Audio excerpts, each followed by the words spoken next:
Thank you, Mr. Speaker. Good evening to my friends, family, and constituents back home in West Michigan, and welcome to my special order hour honoring notable Black West Michiganders and the impact that they have made on our wonderful community. Black History Month is not just about reflecting on the past. It is also about acknowledging the incredible individuals who have shaped our communities and continue to inspire future generations.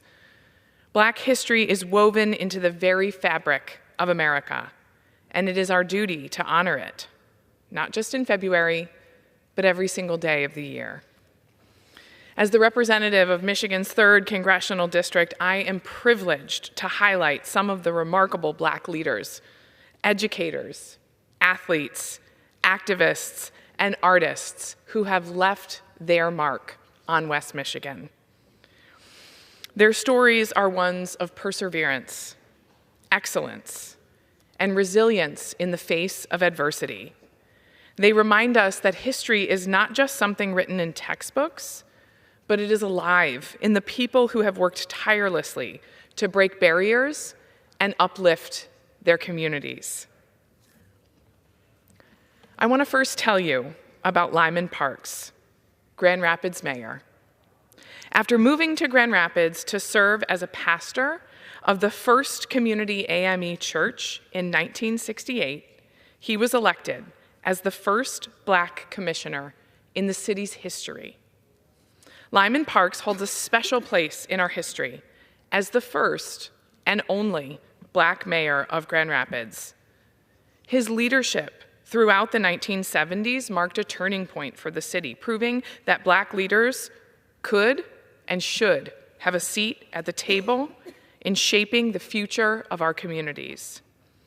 In 2003, Parks was awarded the Giant Among Giants Award, an annual award presented by the City of Grand Rapids since 1983 to recognize exceptional contributions by African Americans to the greater Grand Rapids community. Realestine Wilkins, City Council. At age 18 and with $3 in her pocket, Wilkins made her way to Muskegon, where she had an aunt. She became active in the civil rights movement, attended school board meetings and Muskegon Heights City Council meetings. Realestine Wilkins shattered glass ceilings, becoming the first female city council member in 1974. Her husband, who went by the nickname Peaches, accompanied her to every single council meeting to prevent the male council members from harassing or intimidating her. In 1999, she was elected as the city's first Black female mayor. Her leadership spanned decades, influencing local government and paving the way for future Black women in politics throughout West Michigan. Hattie Beverly, teacher extraordinaire. In 1899, Hattie became the first African-American woman to teach in Grand Rapids Public Schools, a feat that did not come without struggle. Despite her remarkable academic achievements, she faced resistance from those who believed a Black woman should not teach white children. And yet, she persevered, and we are so much better because she did. Though her teaching career was tragically cut short when she passed away at the tender age of 30, Beverly's impact resonated beyond her lifetime.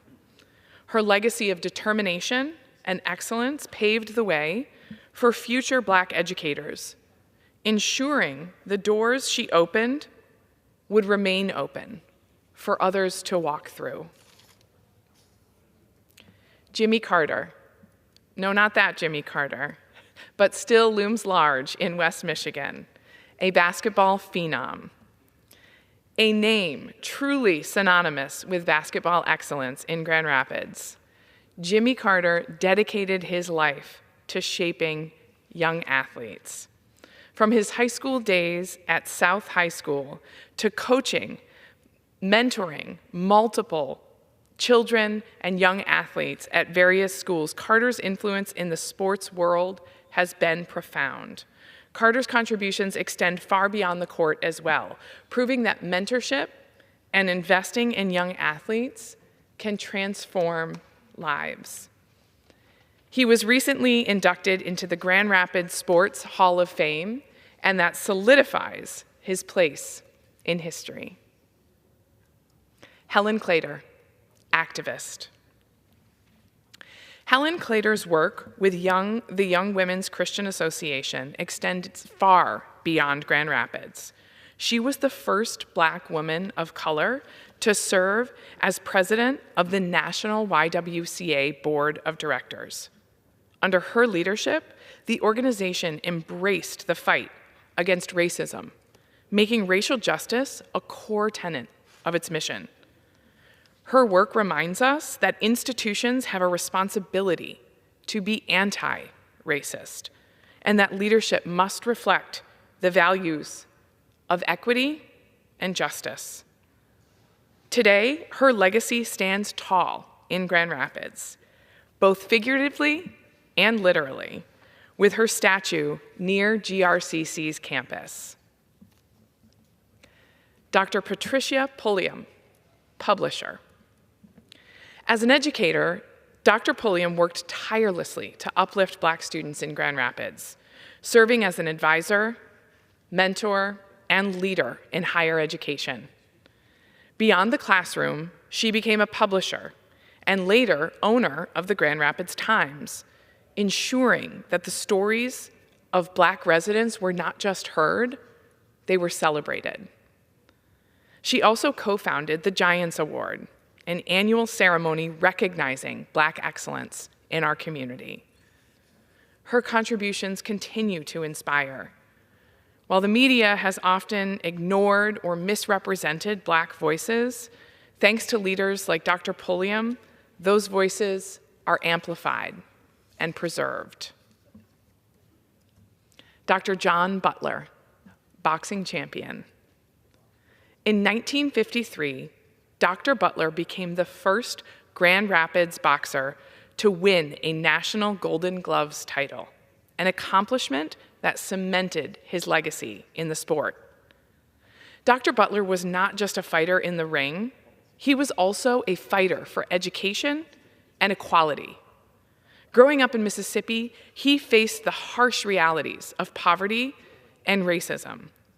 His mother determined to give her family a better future, moving them to Grand Rapids to do so, where Dr. Butler found his passion for boxing.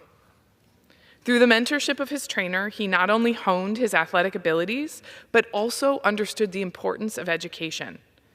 That discipline led him to earn a PhD from Michigan State University.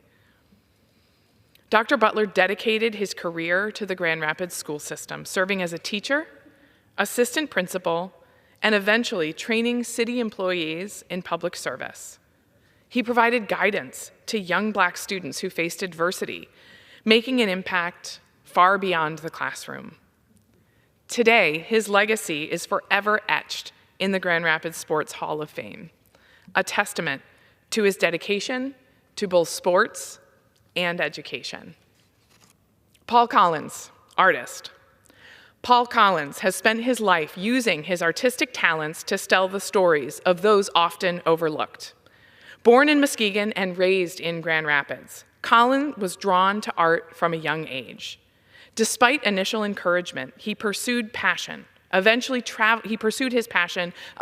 traveling to West Africa to immerse himself in his cultural roots.